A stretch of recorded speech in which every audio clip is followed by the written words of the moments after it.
What's going on? It's Justeeni here. It's been a minute since I've shown some Yadakk gameplay, except for the Yadakk Arky gameplay, I guess. But this isn't on Arky, this is on Lake, so like this is more normal, I guess. But yeah, I've got a couple of games to show. This one's a little bit of an appetizer, if you will. So let's get right into things. So starting off with this first game, this is a Small Lakes, by the way. It's a live game as well, and I just kind of go with a traditional Yadakk opening. Going with the double warrior, no roads, upgrading very nicely, and I see the opponent. I go for a road like this, which looks very weird, but the idea is to kind of stay really flexible. Instead of getting the explorer right now, my idea is I want to potentially go over here, fight for this side of the map, because I see the opponent's very close. So this extra tempo, like getting the warrior here, could actually matter a lot, and it's setting up this road connection for level 3 capital. So there's kind of a few purposes between this road. I get another warrior too, because again, tempo. I can also go here with this warrior since I'm not committing this warrior there. I can even go back here, grab lighthouse. Who knows? I think it's a lot more important than just grabbing the explorer right now, especially since I want to upgrade with road connections. I think this is worth doing. I meet the opponent, grab the road connections, get the explorer.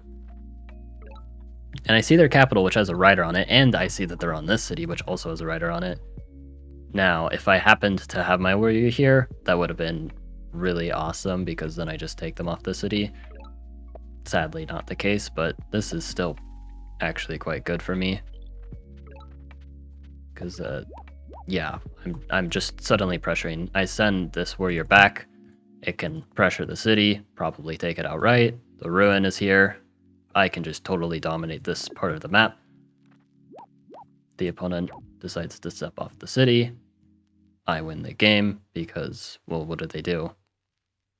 If they like train a warrior or something, I can siege their capital. In fact, I'm pretty sure the siege actually holds. And then if they don't train a warrior, I walk on the city, I walk on the ruin, I keep everything. I'm going here. Their capital's under immense pressure. I'm getting writing next turn.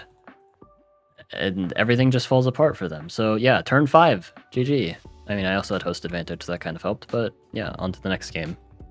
Alright, now this game is against the same opponent, but things take a bit of a different turn. First off, in the opening already, I go for a road opening. I generally don't like doing it, but here I figured there are so many fruit. Surely I can find my villages. It's lakes too. Like, I figure I'm going to find my village. And I do. I get fortunate enough to find both my villages, which rarely happens, which is why I don't like road opening, but you get to see it in action now. I haven't actually shown it to you guys. I just talk about how much I dislike it. And you can kind of see some upsides of the road opening is actually the delayed explorer is pretty nice because you can funnel it really well. That's what I do here. Meet the opponent. And I'm even able to get the lighthouse, which gets me a capital workshop. Not only that, but wait, there's more. This is the thing, is when this opening works, it really does work.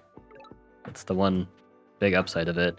Now grabbing another lighthouse. I've grabbed 2 lighthouses so far. And I can upgrade my capital, make more warriors. But like, look at this economy. With 2 explorers, I still have 9 star per turn because of that upgraded capital. The opponent's not doing too bad either, getting that capture on turn 5. I decide to road over here. I want to find a village. I get the upgrade here.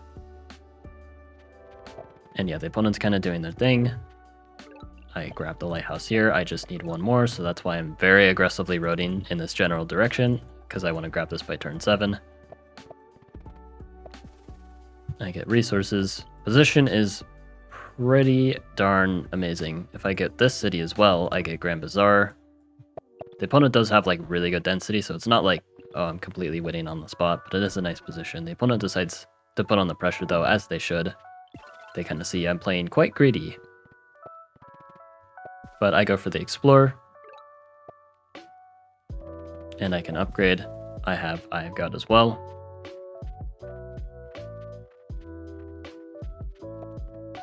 Now here I make a mistake. I should have gone for a wall, because they have quite a bit of pressure actually. I don't go for a wall. And you're going to see why this ends up being a problem. Because they only have 6 units to attack, so they can double siege. If I had a wall, they can only siege 1 city. But the potentially bigger issue,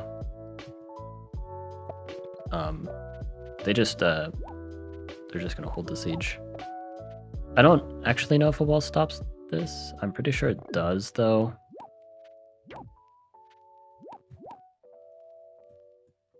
Yeah. Hold on, does a wall stop that? They would need 1 extra unit, and then they rode here anyway. I'm pretty sure actually a wall doesn't help. Maybe what I really needed is just a single rider. And then I'll be fine, because the way that this plays out, they play this very well. They block here. I have no unsiege here. If I had just 1 rider, then I unsiege just fine, but yeah, I get a useless Explorer Ruin. Thanks. Then I get a Pop Ruin, which is actually useful. And yeah, cannot unsiege. Actually, yeah, no, I can't unsiege. This rider's in the way. So maybe, yeah, maybe a wall would make the difference. It would be the difference maker here, because I'm just barely not able to get it. And so I go for strategy. Strategy looks weird here, but strategy is pretty good against riders. And also, I'm not guaranteed to get the city back, and I know that. They have not used any monuments, and they promptly double monument. Who could have expected this one? But yeah, I knew that they were going to do this, and maybe you guys see where this is going. Keep in mind the opponent has soon to be 7 cities to my 4, and also I am not keeping this city. They can place a bridge. And yeah, this will soon be 4 to 8 cities.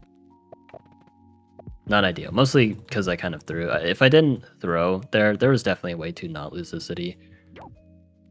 But again, I decided to play on. This is what you guys should do. Only resign if you're in a truly impossible to win situation. I do a nice play here. I had to use Battle Calculator to like confirm. I would have been really salty if my giant killed here and then my defender can't siege. But yeah, nice play there. Barely works. I get diplomacy, cloak. And yeah, I'm just going to cloak the city that they took from me and upgraded twice. So I'm just going to use it against them. And they're able to kind of deal with my defenders, but it's weakening their units so much, which means that the subsequent daggers that I'm about to use will annihilate them. They also can't clear out my cloaks because of the defenders in the way. Like, they're doing their best. They're trying their hardest. They even get another giant. That just gives me more stars to steal. They're too insistent on keeping the city, especially since they had to spend money to do that. They block a lot of the territory, but you see I just got a fishing ruin, which is actually really nice here for a few reasons. I needed fishing to get a giant here anyway, and it lets me get some dagger boats. So fishing ruin actually one of the best results I could have gotten. In fact, even allowing the giant this turn. And I'm just going to cloak chain. They cannot stop it. There are too many units in the way. And with the giant as well, that is ready to cause some problems. My giant here, by the way, is just going to heal. Opponent got a park. I have to assume that was a misclick. A giant seems really good for dealing with this nonsense. So, but a park's not bad here, I guess, because they really need the economy to survive, or else their tech prices are just nuts here. And the opponent tries to defend, but I guess Yadakk is built different. I didn't even get riding this game. I didn't even get riding last game. I just had roads and Gate of Power, another giant. I'm up in super units by a pretty healthy margin. And they're not going to be able to hold on forever. Not only are they not holding on to the city, but because they've commit all their monuments, they only have 1 left. They didn't get Eye of God, and I can easily block them by just like, if I get a defender, walk it here, they cannot get Eye of God. It's basically impossible. And the city is going to be under immense pressure. Their units are already getting weakened, so dealing with a giant is kind of out of the question unless they get like archery. But if we look at their side, I mean, archery's not cheap, even though they already have hunting. This is just like a nightmare. And if they get archery, guess who has really cheap techs? And then I can maybe actually buy writing for chivalry. So this is like, again, it's nearly impossible to hold both of these cities. You're obviously losing this one, but it's a matter of can you hold this one?